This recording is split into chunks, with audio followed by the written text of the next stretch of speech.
C'est une fringante soixantenaire que je vous propose de découvrir ici, en Eure-et-Loire, pour ce détour éco. Régie a été créée en 1965. C'est aujourd'hui le leader français pour la production de résine époxy et polyuréthane. Les gros mots pour vous? Vous verrez que les produits Régie se retrouvent dans votre quotidien et ça vous parlera forcément. Vous verrez surtout que le temps glisse sur cette entreprise qui a mis l'innovation au cœur de sa démarche. C'est parti pour la visite.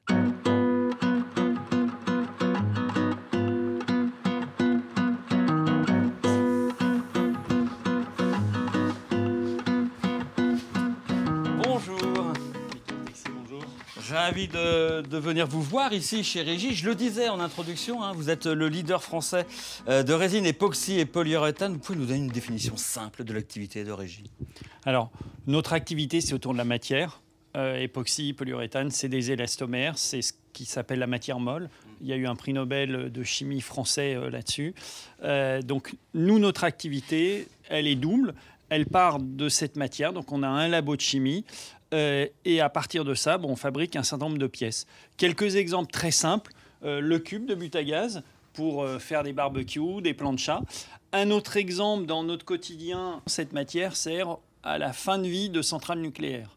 L'avenir, cette petite mousse, c'est une mousse pour stocker les batteries pour des motos électriques. Avec des propriétés anti-feu assez incroyables. Quand on essaye de faire brûler cette mousse, on dirait que c'est du marbre tellement elle ne sent pas du tout le feu. Donc, de l'innovation constante, de la chimie comme point commun de tout ce que vous faites. Vous êtes une entreprise d'ingénieurs, c'est ça? Oui, on est une entreprise d'ingénieurs. Si on prend l'exemple de la fabrication de pièces, les protections rambardes, une pièce auquel je pense... on a eu ce marché parce qu'on a été malin en tant qu'ingénieur dans la conception de notre fabrication face à des concurrents qui n'ont pas tout à fait les mêmes taux horaires que nous. Voilà, donc pour être compétitif, il fallait être malin. Donc vous avez réussi à vous imposer sur un marché ultra concurrentiel. Qu'est-ce qui fait votre fierté aujourd'hui? Ma fierté, c'est qu'on a beaucoup de nouveaux produits sur des applications nouvelles et qu'on contribue par les innovations qu'on fait, voilà, sur cette moto électrique, sur les réservoirs d'hydrogène, à construire le monde de demain, tout simplement. Bon, on va aller voir tout de suite dans vos ateliers comment se construit le monde de demain. Je vous retrouve à la fin de l'émission, à tout à l'heure. Super, merci. Et avant de faire une visite d'usine, évidemment, il faut s'équiper. Aujourd'hui, c'est chaussures de sécurité obligatoires.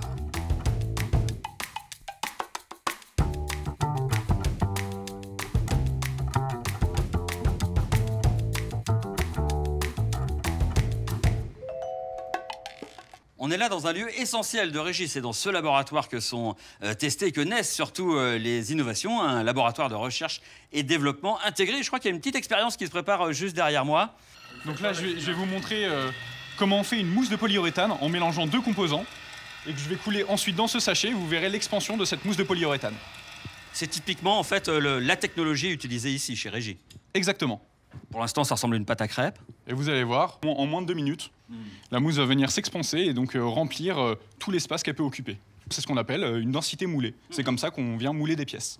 Alors Maxime nous a montré comment ces mousses s'étendaient, une expérience qui est utilisée régulièrement ici chez Régie. Juliette, bonjour.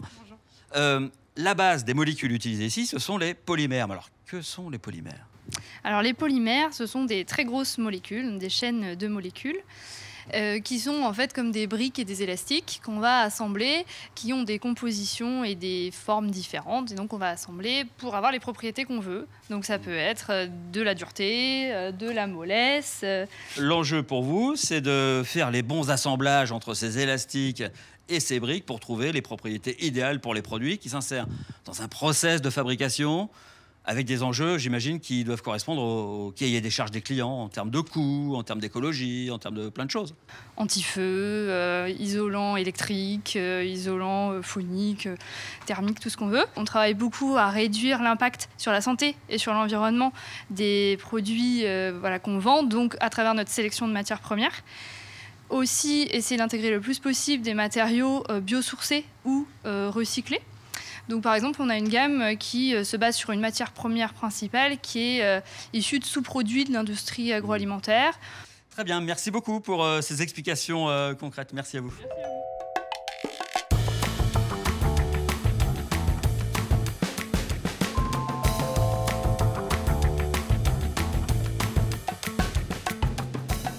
Je vous parlais d'objets du quotidien qui sont fabriqués ici avec cette technologie, les plastiques de voitures ou de tout autre véhicule. Là, par exemple, ce sont des rambardes pour chariots élévateurs. Et puis, c'est Sandra qui s'occupe de les mouler et de les démouler. Alors là, vous voyez la pièce terminée, c'est-à-dire qu'il est polymérisé pendant 500 secondes. Et là, entre l'injection et l'ouverture du moule, elle est prête. Elle est dure, elle est prête à sortir. C'est un gâteau, le cake est cuit. On passe d'un moule à un autre, ça nous permet de faire environ 28 pièces pendant 7h45, voilà. Donc c'est voilà. C'est intense. Merci à vous. Merci à vous aussi. Cette même base chimique est utilisée pour la fabrication du produit phare de Régie, le cube de but à gaz. Vous le connaissez peut-être, vous l'avez peut-être dans votre cuisine ou dans votre jardin pour accompagner votre barbecue à gaz. Le cube, c'est ça, et on va voir tout de suite comment il se fabrique. Bonjour Angélique. Bonjour. Merci de nous accueillir. Alors expliquez-moi, alors ça c'est un cube, et vous faites quoi là? Alors en fait on enlève le surplus des barbages. Sur la ligne finition, on évapore le cube pour qu'il soit OK pour passer la prochaine étape. Pour qu'il soit beau en fait. Tout simplement. Est-ce qu'on peut aller juste en face? Vous allez nous expliquer un peu comment on le fabrique, parce que là on est sur la finition. On va passer sur l'étape d'avant où vraiment on va mousser le cube. Là on peut apercevoir qu'on est sur un robot. Le robot va venir poser du démoulant, de la peinture et ensuite on le ferme avec les réservoirs dedans. Donc vous recevez ces réservoirs-là et votre job, c'est de mettre ça dessus.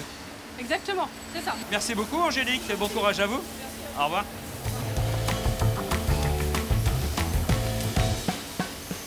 Il y a un atelier chez Régie qui permet de réemployer des cubes un peu anciens, un atelier de réparation en quelque sorte, et c'est Kimberley qu'on va voir tout de suite qui s'en occupe notamment. Exactement, je viens réparer du coup le cube avec du polyuréthane comme ici. Et donc des fois on a des trous et on vient réparer avec le polyuréthane. Et une fois que c'est sec, on vient donc couper avec notre cutter au plus droit possible pour que le cube récupère sa forme initiale. Après un petit coup de peinture et c'est reparti comme neuf. Merci, je vous laisse poursuivre votre travail, pas vous interrompre trop longtemps. Merci à vous.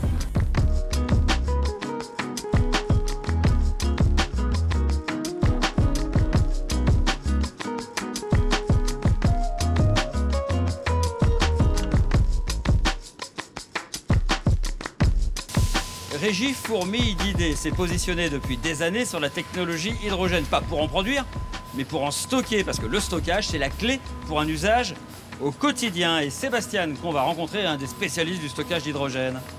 Bonjour Sébastien. Bonjour. Alors ce que l'on voit ici, là, c'est un peu vous qui l'avez mis en place, c'est quoi? Ce sont des réservoirs, c'est ça? Ça s'appelle un liner, réalisé en thermoplastique, en polymère. Et c'est la chemise interne de ce qui va être le réservoir d'hydrogène fini. On va aller se diriger un petit peu plus loin puisque vous allez nous présenter quelque chose. Alors là, on est face à un réservoir. À l'intérieur, il y a cette coque, ce liner. Hein. La particularité de ce réservoir est qu'il est le plus petit du monde. Oui, et qui, des années de développement chez Régie nous ont permis de pouvoir développer ce réservoir avec cette tête de bouteille intégrée qui a les différentes connectiques déjà installées sur la tête de la bouteille, ce qui nous permet de gagner à la fois en poids et à la fois en coût de fabrication et aussi en sûreté, en sécurité. Donc là, c'est une petite révolution qu'on a face à nous là. Hein. Oui, oui.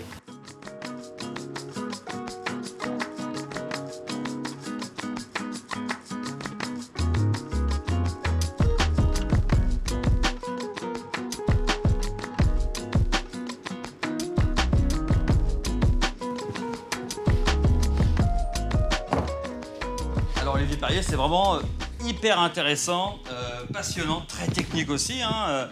On a terminé nos séquences sur l'hydrogène, vers ce réservoir que vous avez présenté hein, lors du meeting aérien d'Orléans au printemps dernier. Une innovation mondiale. En quoi il représente peut-être l'avenir de Régie?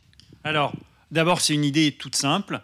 C'est deux PME qui se mettent ensemble, Advanta et Régie, en se disant à nous deux, on va réduire le nombre de pièces pour alléger ce réservoir. Plus il est léger, moins il est cher. Donc le plus léger du monde, ça veut dire potentiellement le moins cher du monde aussi. L'application numéro 1, c'est les drones de charge d'à peu près 80 kg. Aujourd'hui, à pleine charge, ils ont 15-20 minutes d'autonomie. Nous, on peut multiplier par 5 cette durée de vol. Donc c'est super important. Mais après, il y a plein d'applications possibles. Et en fait, c'est ça qui est intéressant, c'est qu'il faut inventer l'usage. Donc vous avez misé depuis des années avec beaucoup de brevets sur l'hydrogène. Malgré tout, le marché de l'hydrogène a du mal à décoller en France. Comment vous voyez les perspectives de développement ? Il va falloir de l'argent. Il va falloir beaucoup d'argent. C'est compliqué d'arriver à monter une autoroute de l'hydrogène, d'arriver à monter des stations de remplissage, d'arriver à avoir des infrastructures, des applications lourdes, type les poids lourds, etc., qui sont aujourd'hui la cible évidente de l'usage de l'hydrogène. C'est compliqué à démarrer tout ça. C'est pour ça que nous, on y croit, même si c'est pas facile. Voilà, il y a clairement des entreprises qui ont fait faillite, des entreprises qui sont en difficulté. Nous, on n'a jamais dépensé plus qu'1 euro que l'on avait. C'est ce qui fait qu'on peut traverser ces crises. Et on croit à l'innovation sur des applications simples, pertinentes, où ça fait sens. Dans les années à venir, Régie, c'est quoi? C'est de l'hydrogène ou c'est concentré toujours et encore sur votre savoir-faire de base, hein, ces mousses de polyuréthane, cette époxy et cette polymérisation que vous maîtrisez à la perfection? Quel chemin prendra Régie? C'est aussi de l'opportunité, des chances à saisir, des options à prendre. Donc on sera toujours dans les matériaux, on sera toujours à chercher à avoir des matériaux vertueux et à essayer de construire le monde de demain. Merci beaucoup Olivier Perrier pour votre accueil. Merci à vous.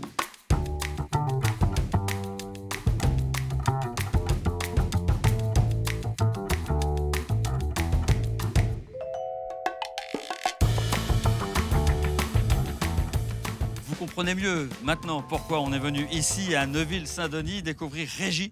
Régie qui réfléchit, qui investit, qui développe, qui fabrique des objets pour améliorer votre quotidien. Une pépite économique de la région Centre-Val de Loire. À très bientôt pour un nouveau Détour Éco.